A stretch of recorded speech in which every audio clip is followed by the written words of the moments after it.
What if the most valuable financial invention of the 21st century was created by someone who doesn't exist? In a world obsessed with fame, one person or perhaps a group launched Bitcoin. They changed the global economy forever and then vanished. In this video, we dive into the mysterious Mr. Nakamoto, a gripping investigative book that unravels the secrets, theories, and suspects behind the biggest enigma in modern tech history. Get ready for a story of genius, code, deception, and digital rebellion. Hi there, and welcome back to Lean Reads, the channel where we share powerful insights and personal growth lessons through great books. If you enjoy what you hear and want to dive deeper, we've included a link to the book in the description below. Now let's get started. The Mysterious Mr. Nakamoto, published in 2025, is a non-fiction investigative work delving into the true identity of Satoshi Nakamoto, the individual or group behind the creation of Bitcoin. The book takes readers on a decade-long pursuit, diving deep into the world of technology, cryptocurrency, and unsolved mysteries through a compelling narrative. Benjamin Wallace not only tells the story of Bitcoin's inception, but also paints a rich picture of the cultural backdrop and the psychological obsession driving people to uncover who Nakamoto really is. Benjamin Wallace is an American journalist who has written for renowned publications such as Vanity Fair, New York Magazine, and GQ. He's widely recognized for his gripping investigative reporting, including the acclaimed feature The Rise and Fall of a Bitcoin Pioneer, the best-selling book The Billionaire's Vinegar, which details the world's most notorious wine fraud. Wallace's signature style blends thorough research with sharp, engaging storytelling. The search for Satoshi Nakamoto, the person believed to be the creator of Bitcoin, began with a mystery that remains unsolved.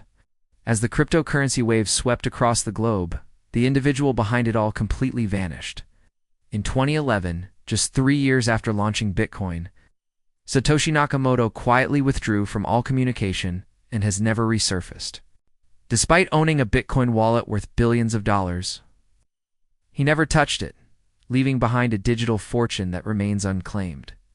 Since then, the public has been obsessed with the enigma. Hundreds of individuals, from well-known programmers to obscure figures in the tech world, have been suspected of being the real Satoshi.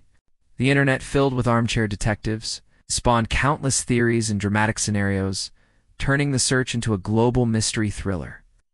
Even the renowned investigative show 60 Minutes took a swing at solving the puzzle only to come up empty-handed.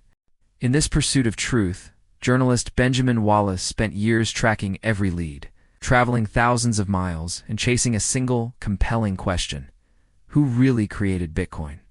That question forms the heart of this gripping, multi-layered investigation. In October 2008, as the global financial crisis spiraled in the wake of Lehman Brothers' collapse and the U.S. Federal Reserve rolled out unprecedented economic rescue packages, a mysterious figure using the alias Satoshi Nakamoto quietly appeared on a little-known cryptography mailing list.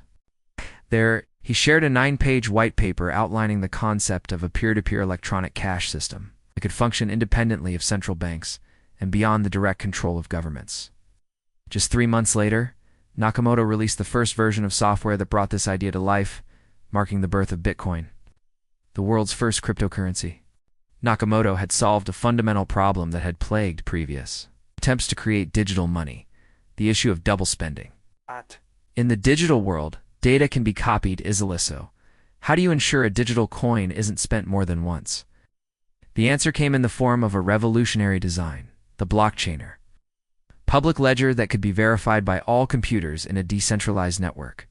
Every 10 minutes, new transactions would be grouped into a block, which was cryptographically linked to the previous ones, creating a chain of immutable records.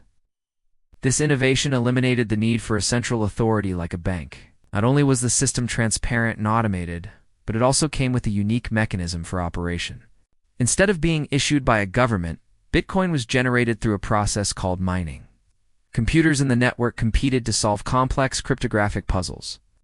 The first to succeed would earn a reward in newly minted Bitcoin.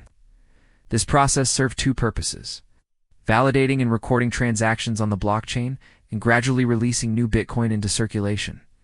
The total supply was hard-coded at 21 million coins, a limit that could never be altered, making Bitcoin fundamentally different from traditional fiat currencies, which can be inflated through excessive printing. Soon after its launch, Bitcoin began attracting a diverse following. Libertarians seeking to escape state oversight, privacy advocates, and tech enthusiasts captivated by its technical elegance all found reasons to rally behind it.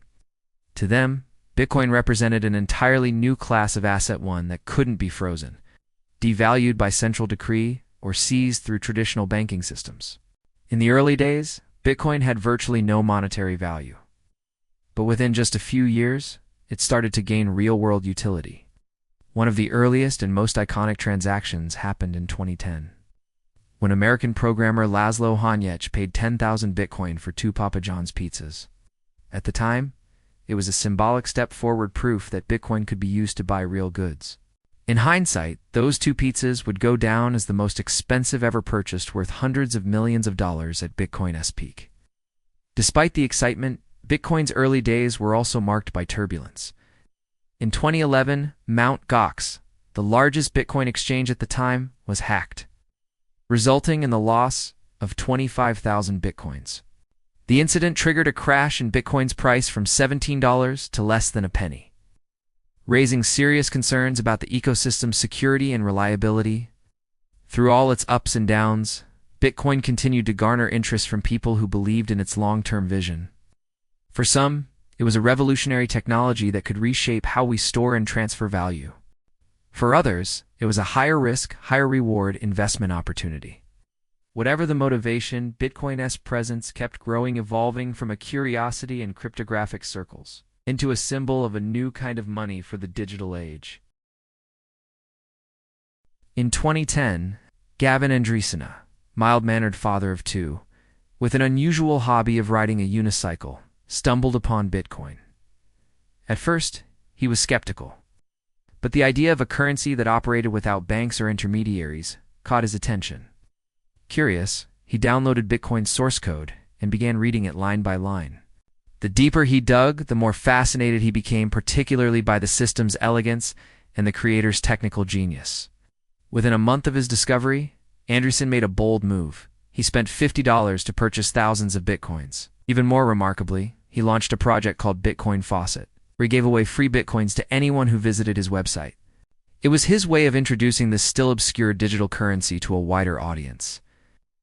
At the time, Bitcoin was essentially an open-source project, but its mysterious creator, Satoshi Nakamoto, still retained significant control during the first 2 years. As Andresen became more involved, spending increasing amounts of time working on Bitcoin, his wife jokingly called it imaginary internet money. But for Andresen, it had become more than a hobby, it was a mission. His collaborative spirit and serious commitment eventually caught Nakamoto's attention. As Andresen answered user questions on forums and helped fix bugs in the code, Nakamoto began to trust him.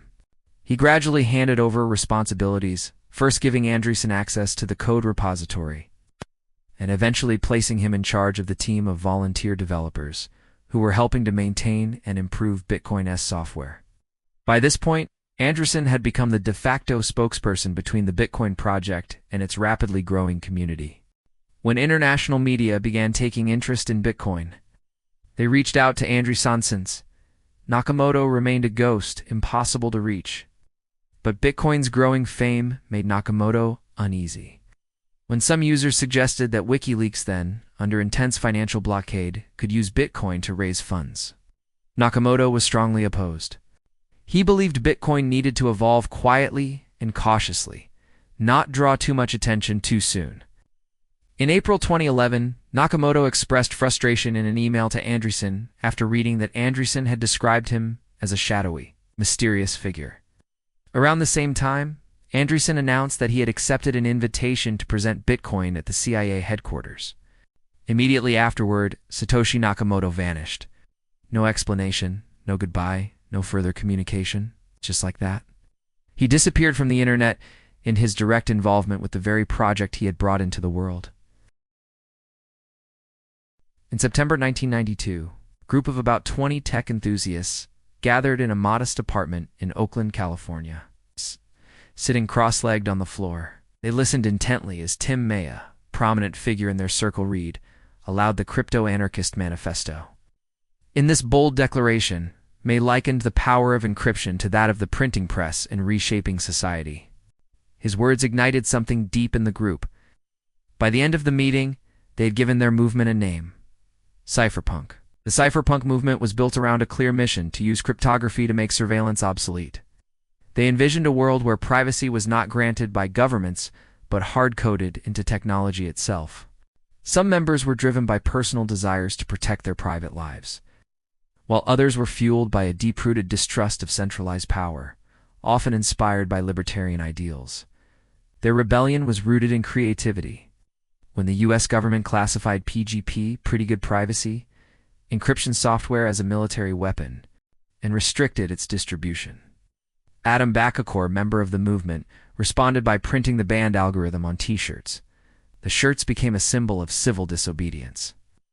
Some even went so far as to tattoo the code on their bodies.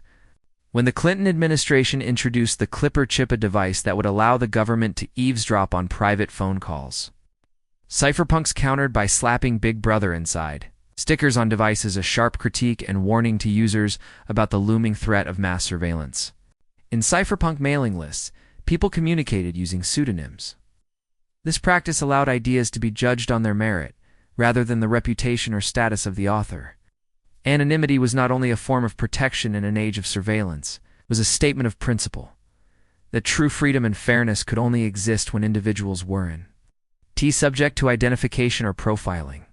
At the heart of the cypherpunk mission was a dream to build digital money that was anonymous, decentralized, and immune to government control. In the 1990s, cryptographer David Shom developed DigiCash, an early attempt that initially showed promise. However, it ultimately disappointed many in the movement, as it relied on a centralized minta, single point of failure that authorities could target. As James Donald once put it, systems like that have a neck just waiting to be cut. Despite setbacks, a small but determined group kept searching for the real solution.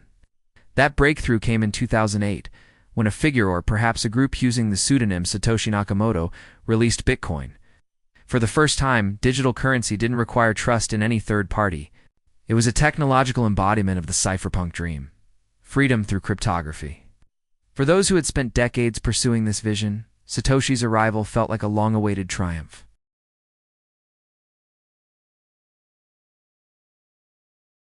In the ongoing quest to uncover the true identity behind the name Satoshi Nakamoto, one name has stood out as a particularly compelling candidate: Nick Szabo, a computer scientist, legal scholar, and cryptographer.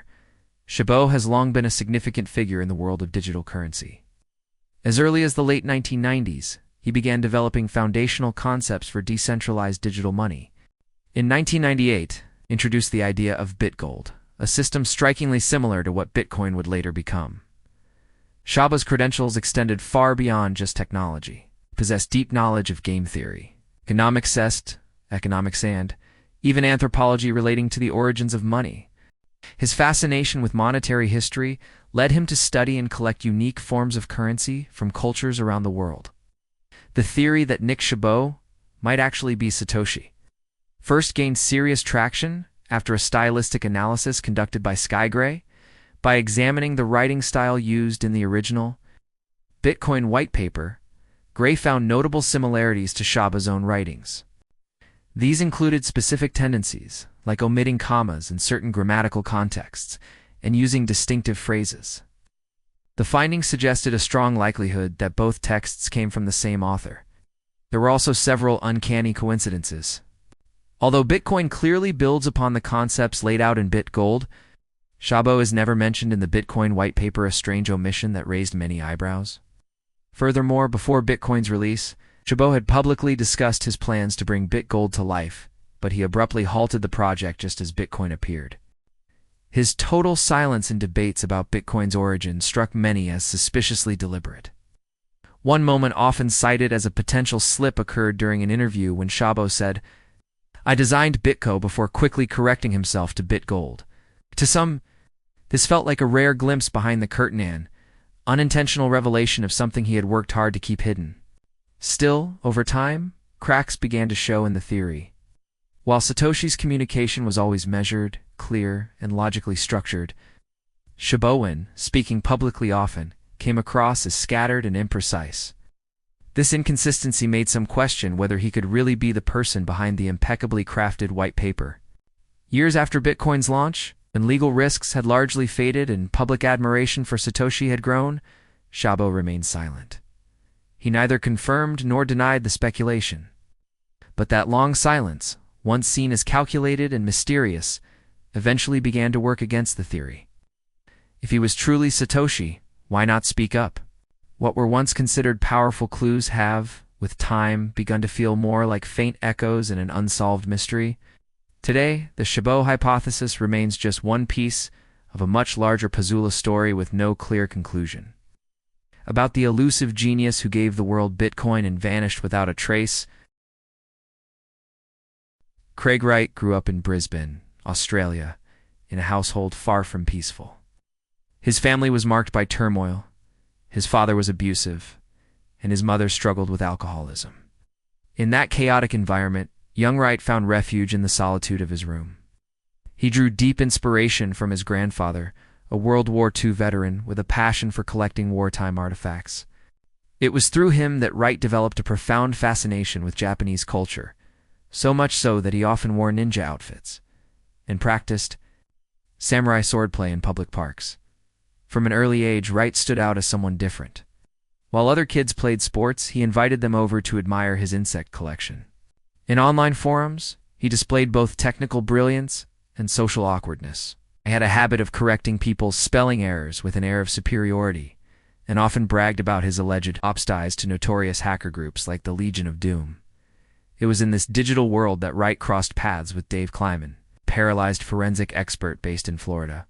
The two founded a cybersecurity firm called WNK. But in 2013, after Kleiman passed away alone and in poor health, Wright approached Dave's brother, Ira Kleiman, with a shocking claim.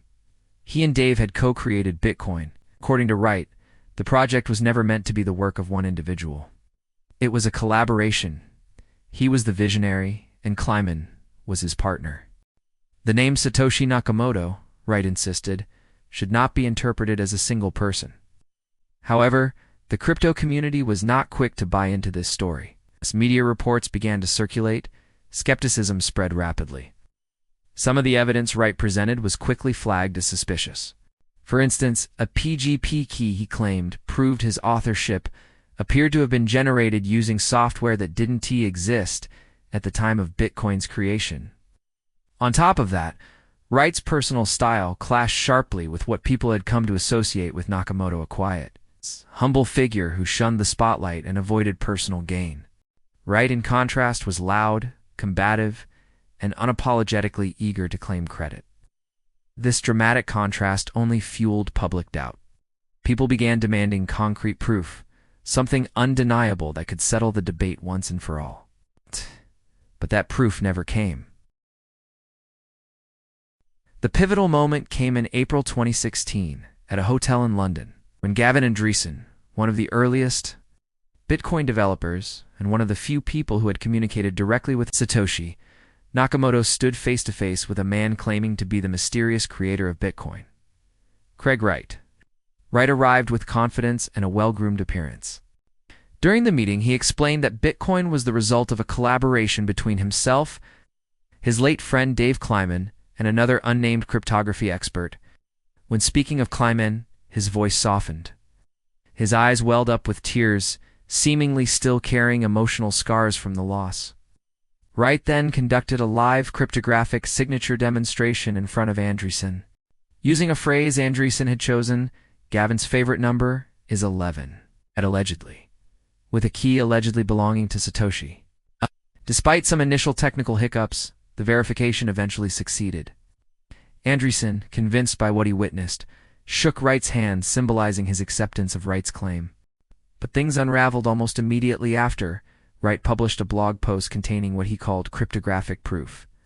Experts quickly discovered that the signature Wright presented was actually lifted from a public Bitcoin transaction from 2009, not an original demonstration of ownership.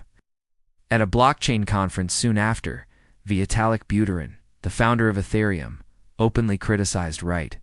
He pointed out that if Wright were truly Satoshi, he could simply sign a new message using a private key from an early Bitcoin address. No elaborate private theatrics required. To save face, Wright's team proposed an alternative. He would move coins from an early Bitcoin wallet to prove control. Andreessen even sent 0.11 BTC to an address believed to belong to Nakamoto, and Wright promised to send it back as proof. But when the time came, Wright backed out, claiming legal issues had prevented him from accessing the necessary keys. Things only got stranger from there. Under mounting pressure, Wright suddenly vanished from discussions. He was later found unconscious in a bathroom next to a large knife and a pool of blood. After being hospitalized and discharged the following day, Wright told the media that going public with the truth could put his family in danger. He then circulated a fake news article filled with unverified criminal allegations against himself. In a private message to Andreessen, Wright insisted he was lying, but also confessed that he'd rather be seen as a fraud than take the next steps in revealing his true identity. Eventually, even Gavin Andreessen lost faith, publicly retracted his earlier support for Wright's claim. The Craig Wright episode became a cautionary tale for the crypto community, reminder that trust in this world doesn't come from claims or charisma, but from immutable records stored on the blockchain. In the journey to uncover the true identity of Satoshi, Nakamoto, the enigmatic creator of Bitcoin, James Donald, emerged as a particularly intriguing figure. He was one of several individuals suspected of possibly being the person behind the legendary pseudonym. Born in 1952, Donald's ideological path was anything but conventional. He went from being a left-leaning youth to embracing anarcho-capitalism, eventually shifting toward more far-right libertarian views. His career was just as winding. After his doctoral thesis in cosmology was rejected at the University of Sydney, he pivoted to software development, working for major names like Apple and tech firms like Informix. What made Donald stand out was his early presence in the Bitcoin story. When Satoshi first announced Bitcoin on an obscure cryptography mailing list, Donald was one of the first to respond, offering technically sound critiques that demonstrated deep knowledge of digital currency systems, a field still in its infancy at the time. Linguistic analysts also uncovered unusual similarities between Donald's writing style and that of Satoshi. Both used uncommon phrases and grammatical constructions not typical among native English speakers. Beyond that, their coding styles bore remarkable resemblances. Both favored C++, used the Hungarian notation system for variable naming, and followed a similar structure in their source code formatting. Another curious detail: Donald had previously registered the domain name Netcoin.com right around the same time Bitcoin.org was launched. All these parallels fueled speculation that Donald might actually be Satoshi. Yet, significant cracks began to appear in that theory. Upon deeper analysis, programming experts found notable differences between Donald's code and the Bitcoin source code. Moreover, Donald's online persona was quite different from Satoshi's. Donald was often confrontational and blunt in his tone, while Satoshi's communications were consistently measured, polite, and deliberate. The investigation reached a turning point when Benjamin Wallace, the author and journalist who had spent years tracing Satoshi's identity, decided to travel to Australia in search of answers. He even hired a private investigator to verify Donald's location, confirming he was living in a remote coastal area near Brisbane. Despite warnings that Donald was a private man who might be armed, Wallace made the nearly 40-hour journey from San Francisco to Donald's home. From Melbourne to Brisbane, and then further north to Queensland's coastal hills, Wallace eventually arrived at a secluded hillside house, Donald's home. When Wallace knocked, Donald surprisingly greeted him warmly and cordially. Though polite and welcoming, he remained evasive. He refused to answer any questions related to Satoshi, instead offering cryptic phrases like, "I can't tell you things I can't tell you." Later, when invited for a drink, Donald smirked and quipped, "In wine, there's truth. But I have an obligation not to speak the truth." In the end, there were no definitive answers. Wallace left feeling suspended in a strange in-between, a sense that he'd come incredibly close to the truth, yet it still remained out of reach. So, was the journey worth it? After more than a decade of chasing this mystery, Wallace realized that perhaps the real reward wasn't the answer, but the understanding that Satoshi had transcended the idea of a single person. 15 years after Bitcoin's release, the question, "Who is Satoshi?" had evolved from a tech puzzle to a cultural symbol. In Budapest, a group of artists erected a bronze statue with a blurred, featureless face wearing a hoodie representing Satoshi's anonymous identity. It doesn't depict a person, it represents an idea: digital freedom, decentralized power, and liberation from traditional financial systems.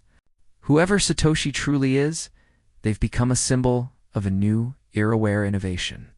Code and ideals rise above any individual ego. The true identity of Bitcoin's creator, the elusive Mr. Nakamoto, remains one of the greatest unsolved mysteries in the tech world. Bitcoin was born out of the chaos of the 2008 global financial crisis, emerging as a radically new financial system, completely independent from government control or central banks. The person behind it, using the pseudonym Satoshi Nakamoto, vanished from the public eye in 2011, leaving behind a trail of unanswered questions and decades of speculation across the global tech and crypto communities. Since its inception, Bitcoin's value has skyrocketed. At the time this book was written, each Bitcoin was worth around $82,000 USD, with a total market cap surpassing $1.5 trillion. As of May 2025, Bitcoin had crossed the historic milestone of $100,000 per coin. Over the years, many have tried to uncover Nakamoto's real identity, with names like Nick Szabo, Wright, and James Donald often brought into the spotlight. Still, no conclusive proof has ever emerged. Some believe that Nakamoto's decision to remain anonymous was the final poetic act of the cypherpunk philosophy, where code matters more than personal fame and trust is built. It's not on names, but on mathematics and transparency, not human authority. The Mysterious Mr. Nakamoto is an investigative and captivating exploration into one of the greatest enigmas of the digital age: the true identity of Satoshi Nakamoto, the elusive creator of Bitcoin. Through meticulous research and engaging storytelling, author Benjamin Wallace takes readers on a thrilling, decade-long journey across continents, communities, and conspiracy theories, all in pursuit of a single question: who is Nakamoto? What makes this book so compelling is its ability to weave technical details with human drama. It's not just about cryptocurrency, it's about obsession, secrecy, and the clash between anonymity and fame in the digital world. Wallace dives deep into the rise of Bitcoin, its philosophical roots in the cypherpunk movement, and the real-life characters who might not be behind it all. From the calm genius of Nick Szabo to the controversial claims of Wright to the shadowy presence of James Donald, the book lays out detailed profiles and evidence while never losing sight of the bigger picture: why anonymity matters in a decentralized world. The author's trip to Australia in search of answers becomes a symbolic moment in the narrative, a reminder that the mystery may never be solved. And perhaps it shouldn't be. What I appreciate most is the book's tone: skeptical, intelligent, and respectful. It doesn't force a conclusion. Instead, it invites readers to reflect on the nature of trust, freedom, and identity in a world where code might matter more than credentials. In the end, The Mysterious Mr. Nakamoto is not just a story about a person. It's a story about an idea that's transformed how we think about money, privacy, and power. And that brings us to the end of this concise exploration of the book. We hope it has brought value to your understanding of Bitcoin's mysterious origins and the ongoing quest for truth. If you're interested in more titles with similar themes, leave a comment with your thoughts and recommendations. You can also buy the book to experience it more clearly, as well as support the author. I will leave the link in the description below for you to easily search. If you like the channel, you can press the like button, share, and turn on the notification bell to receive new content. Thank you so much, and we'll see you in the next video.